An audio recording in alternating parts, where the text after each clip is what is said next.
안녕하세요. 축지목입니다. 맨유가 홈으로 풀럼을 불러서 3대2 극장 승리. 정말 엄청난 경기를 만들었습니다. 이로써 맨유는 1등, 2등, 7등을 내리박살내는 이 어마어마한 흐름. 이 흐름의 중심에 마이클 캐릭이 있습니다. 임시감독으로서는 진짜 역대급 임팩트고요. 맨유 3연승? 최근에 이 3연승이라는 글자와 맨유 이 둘이 좀 사이가 어색했는데 와 정말 엄청납니다. 이게 약간 그 위닝 멘탈리티? 사실 캐릭이 어쨌든 옛날 퍼거슨 감독님 때 멤버가 맞긴 하지만 그때는 선수였고 지금은 감독이잖아요. 근데 그때 정신을 끌고 온 것 같아요. 그 퍼거슨 감독 시절에 자기가 선수일 때 배웠던 그 정신을 끌고 와서 선수들한테 주입시킨 듯한 여기가 OT다 이런 것들을 보여주는 그런 경기가 아니었나 싶습니다. 정말 엄청난 경기입니다. 일단은 세슈코 득점부터 한번 얘기해 볼게요. 세슈코 득점 저는 이 말이 떠올랐습니다. 축구계 격언 중 하나죠. 골대는 움직이지 않는다. 세슈코 퍼스트 터치 해놓고 그 다음에 골대 위치는 미리 확인을 했기 때문에 그 공에 집중을 한 거죠. 그래서 요 정도 골대 있겠다 싶어서 딱 감아차는. 사실 그 자리에 있었어도 맞기 힘들었던 슈팅이었던 것 같아요. 근데 당연히 레노 입장에서는 반응하기가 너무 힘들었고 그 사전에 브루노에 흘리면서 앞으로 공 가져가는 거. 사실 브루노가 90분이 넘기도 했고 많이 뛰기도 해서 그거를 어떻게든 뭐 몸으로 끌고 갔으면 제가 봤을 땐 베시한테 힘에 밀려서 막혔을 거예요. 베시는 교체로 투입되기도 했고 또 피지컬이 브루노보다 훨씬 좋으니까. 근데 브루노가 역시 이 축구력이라는 거. 줄 때 주고 가져갈 때 가져가는 걸 안다. 이게 브루노다. 그래서 브루노가 그것도 흘리면서 가져간 다음에 바로 또 땅볼 크로스. 세슈코가 깔끔한 마무리. 엄청난 극장 골이었습니다. 그리고 브루노 얘기한 김에 추가적으로 얘기하자면 그냥 브루노는 어떡하죠? 제가 맨유 영상 만들 때마다 자꾸 브루노 칭찬을 안 할 수가 없게 돼요. 그냥 너무 잘해요. 그냥 어떻게 더 말해야 될까? 그냥 축구를 너무 잘한다. 그냥 독보적이다. 사실 브루노가 그전에부터 기회 창출 계속 1위 찍었던 시즌들도 보면은 제가 턴오버도 같이 봤거든요. 근데 브루노는 사실 턴오버가 없는 편은 아니에요. 그러니까 소유권 상실이 없는 편은 아니에요. 왜냐하면 되게 도전적인 패스를 많이 하기 때문에. 그래서 브루노를 쓸 때는 어느 정도 그런 턴오버는 감안을 해야 되고 대신에 브루노는 고점을 봐야 되는 선수인데 브루노는 고점이 되게 높아요. 오늘 경기도 사실 카세미로 첫 골도 어시스트 했고 이번에 극장 어시스트도 했고 이 게임이 돌아가는 데 있어서 이 브루노의 연결고리 역할, 한 번의 전환 패스 역할 그리고 힐킥으로 그 뒤쪽으로 빼주는 그런 패스도 있었거든요. 그러니까 전체적으로 이 브루노의 축구력이 군데군데 섞여 있기 때문에 이 맨유 축구가 제대로 된 맛을 낼 수 있다. 저는 뭐 MSG 내지는 미원? 이런 느낌으로 봐야 되지 않나? 브루노는 맨유 축구에 정말 감칠맛을 만들어주는 그런 선수다. 저는 이렇게 말씀을 드리고 싶고요. 사실 오늘 경기에서도 또 느낄 수 있었던 거. 제가 아스날전, 맨시티전 그리고 오늘 경기까지 연속적으로 이어지는 맨유의 장점, 눈에 띄는 장점. 바로 2대2, 3대3, 4대4 그 어떤 좁은 블럭 싸움이라고 해야 되나? 게릴라성 전투라고 해야 되나? 그렇게 표현하는 게 맞을 것 같아요. 그렇게 소규모 싸움에서 맨유가 계속 이긴다는 거. 이거는 뭐 상대의 수준을 가리지 않는 것 같습니다. 뭐 풀럼이든 아스날이든 맨시티든 그걸 이기기 때문에 지금 맨유가 경기에서 계속 이득을 가져갈 수 있다. 이런 부분들은 꼭 얘기를 해야 될 것 같아요. 그러니까 2대2, 3대3이라는 건 그러니까 공 없는 상대방도 그만큼 숫자를 거기에 투입했다는 거고 그 투입한 상황에서 맨유가 빠져나가다 보니까 빠져나간 공간은 상대방의 수비가 그만큼 딱 균일하게 자리를 잡아있지 않잖아요. 공간 분배가 딱 균일하게 이루어져 있지 않잖아요. 그러니까 대형이 좀 깨져 있을 가능성이 높은데 그럼 이 2대2, 3대3, 4대4를 이기는 게 엄청난 이득을 가져다 줄 수 있다는 얘기인데 지금 맨유가 그게 된다는 거. 그래서 이런 부분들로 지금 맨유가 몇 경기째 이득을 보고 있다. 그리고 이것들이 결국에 맨유가 빠르게 카운터를 나갈 수 있는 근거, 사전 작업 이런 것들이 될 수 있다. 저는 이렇게 표현을 하고 싶습니다. 약간 이런 거 있잖아. 어떤 6시 내 고향 내지는 뭐 생생정보통 하면 이제 맛집에 가잖아요. 그래서 맛집에 가서 사장님한테 물어보잖아. 여기 닭도리탕이 맛있는 이유가 뭔가요? 그러면 이제 사장님이 머리 긁적이면서 이거 며느리한테도 공개를 안 했던 건데 하면서 이제 주방으로 데려가잖아요. 그래서 이제 그 비법을 알려주잖아요. 맨유의 어떤 역습의 비법은 이 3대3, 4대4 싸움을 계속 이기는 거. 거기서 저는 맨유가 역습할 수 있는 더 좋은 상황이 계속 펼쳐진다고 생각을 합니다. 이게 맨유의 비밀이 될 수 있을 것 같고요. 그 다음에 맨유의 또 특징적인 부분은 저는 공격 방법이 정해져 있지 않다라고 생각을 합니다. 이 얘기는 뭔 얘기냐면 뭐 은베모가 톱 자리에서 한 번의 뒷공간을 노리는 공격을 하기도 하고 뭐 브루노가 간헐적으로 침투하기도 하고 측면에서 1대1 능력으로 깨기도 하고 이런 부분들도 있고 그냥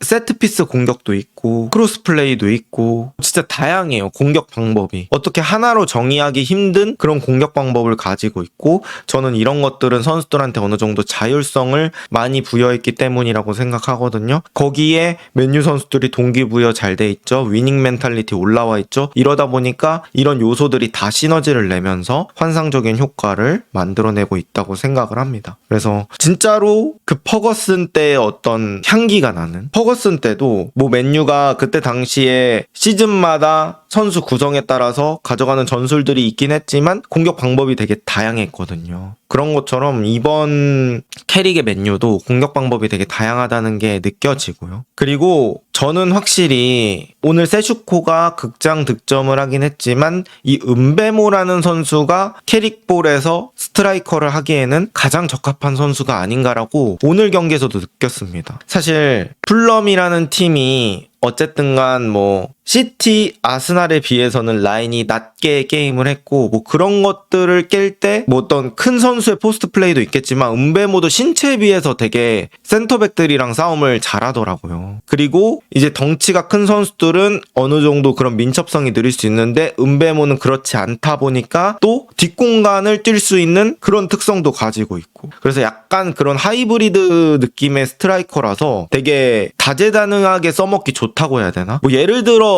지르크지 같은 선수를 쓴다면 플레이 스타일이 좀 하나로 국한될 가능성이 높거든요. 지르크지는 확실한 장점이 있잖아요. 뭐 선수를 자기한테 끌어주고 9.5번처럼 플레이하는 그런 것들이 있어서 이 지르크지를 잘 활용하고 이선의 공격력을 뽑아줘야 된다. 이런 모델이 있다고 하면 사실 은베모는 이것도 되고 저것도 되는 여러 방향으로 쓸 수 있기 때문에 다양한 공격 루트 가져갈 수 있는 그런 느낌 많이 들었고 저는 아모림 볼 때 스트라이커와 캐릭 볼 때 스트라이커의 역할 차이에서도 이게 나온다고 생각해요. 사실 아모림 볼 때는 호일룬 같은 선수한테 일단 공을 떨궈줘요. 그러니까 수비를 뒤로 바짝 당겨놔요. 본인들의 수비와 그리고 상대팀의 공격수들을 뒤로 끌어당긴 다음에 한 번에 스트라이커한테 땅 때리죠. 근데 스트라이커가 그 공을 지키면서 돌아야 의미 있는 장면이 많이 나와요. 근데 그 스트라이커가 돌기가 되게 힘들죠. 사실 공이 이렇게 떠서 오는 거라서. 그래서 저는 이 아모림볼의 스트라이커 난이도는 되게 높았다고 느꼈거든요. 그러니까 버티고 돌기가 있어야 장면이 나오기 때문에. 근데 은베모, 그러니까 지금 캐릭볼은 버틸 필요가 없다. 그냥 뒷공간 띄워버리면 뒤에다가 패스를 넣어주기 때문에 그 버티는 장면이 하나 없어도 플레이가 된다는 거. 이 부분이 저는 확실히 더 심플해지고 더 강력해졌다라고 표현하고 싶습니다. 그 다음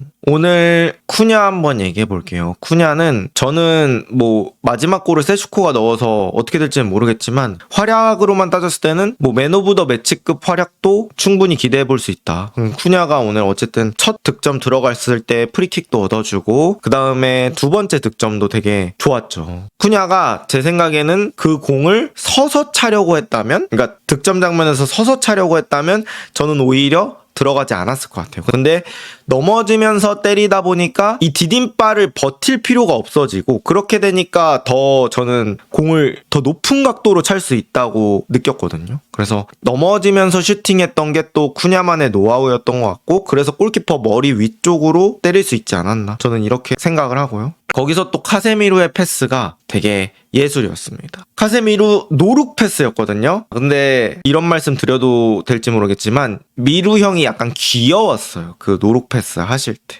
그 되게 멋있는 패스인데 왜 이렇게 귀엽죠? 정이 가죠? 그러니까 고개를 쏙 돌리는 그 표정이 슬로우 모션으로 한번 나오거든요. 근데 약간 이거죠. 야, 나 노룩 패스 한다? 봐봐. 약간 요런 느낌이라고 해야 되나? 나 봐봐. 이런 느낌이었는데 어쨌든 그 패스 퀄리티가 너무 좋았습니다. 그 노룩과는 별개로 패스 강도나 그 패스 길을 보는 능력 이런 것들 좋아서 모처럼 만에 브라질 커넥션이 또 잘 작동을 했다. 이렇게 볼 수 있을 것 같고 그거 말고도 카세미로는 몸이 좀 빨라졌다는 느낌 계속해서 받고 있고요. 이거 확실히 두 가지 영향이 있는 것 같아요. 1번, 일주일에 한 게임 뛰는 거. 이거 영향 크고 2번, 원볼란치가 아니라 투볼란치라서 그 부담을 나눠 가질 수 있다는 거. 이 부분은 확실히 카세미로한테 도움이 되는 것 같다. 그래서 카세미로 오늘 전환 패스 때리는 거 보면은 저는 피를로 아니면 뭐 토니 크로스 요런 선수들도 생각이 날 정도로 뭐 전환 패스 같은 능력들도 좋았습니다. 그리고 사실 뭐 극장골 이전에는 맨유가 아스날전이나 맨시티전만큼 뜨거운 경기를 했던 건 아니에요. 상대가 상대이니만큼 그런 부분은 아니었는데 저는 안정적인 게임이라는 느낌은 들었어요. 물론 이제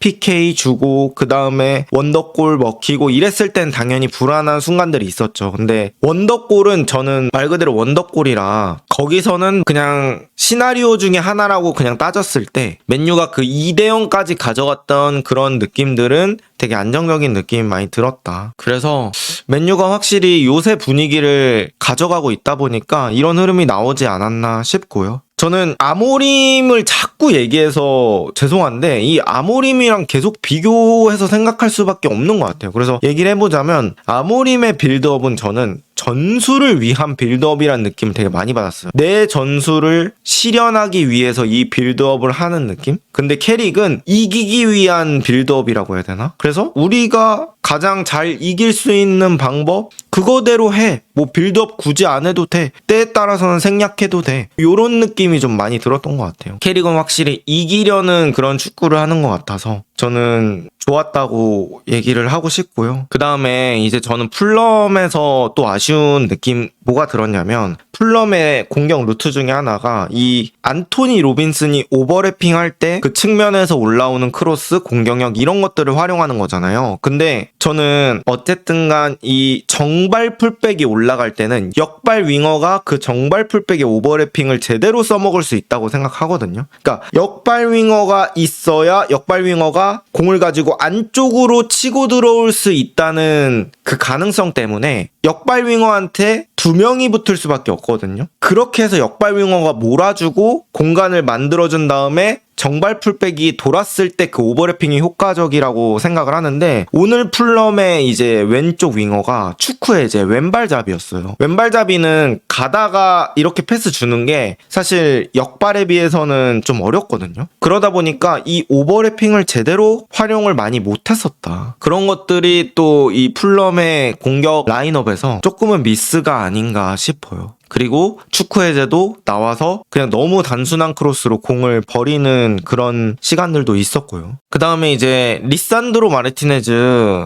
오늘 또 칭찬을 해야 될 것 같은데 확실히 빌드업 커버범이 너무 좋습니다. 일단은 빌드업 예술이죠. 풀럼도 사실 엄청 라인을 내리진 않았어요. 그러니까 템백 축구는 아니었던 것 같고 최대한 가운데 쪽으로 좀 끌고 올라오려는 그런 느낌이 있었는데 그때 뒷공간이 생길 때마다 리산드로가 계속 뒷공간에다 롱킥을 때려주니까 풀럼이 꽤 부담스러워 하더라고요. 그리고 공간 커버가 진짜 잘 돼. 사실 루크쇼가 뭐 튀어나가거나 다른 선수가 왼쪽에 튀어나갔을 때 결국에는 리산드로가 계속 커버를 해주기 때문에 이 부분은 아스날전 시티전에서도 계속 이어지는 특성이죠. 그래서 리산마가 이 수비에서 공간 커버 그 다음에 빌드업까지 책임져 주니까 뭐 센터백으로서는 어떤 공중볼이라는 디스어드밴티지가 있음에도 불구하고 충분히 그거 이외에 뽑아먹을 게 많다. 그래서 리산드로 마르티네즈 저는 아주 칭찬하고 싶고요. 그 다음에 사실 맨유가 다른 팀 상대로도 이렇게 계속 이기면서 빠른 시간 안에 경기를 좀 벌려놔야 맨유의 서브 선수들도 많이 써먹을 수 있거든요. 지금 어쨌든 흐름 좋으니까 다음 경기에 또 빠르게 좀 점수차를 벌려놔서 서브 선수들을 계속 기용해서 서브 선수들의 경기 감각도 유지할 수 있는 그런 흐름 만드는 거 저는 매우 중요하다고 생각합니다. 어쨌든 맨유 3연승 이거 엄청 대단한 거고요. 맨유 챔스 싸움 제대로 해볼 수 있겠다 이렇게 볼 수 있을 것 같습니다.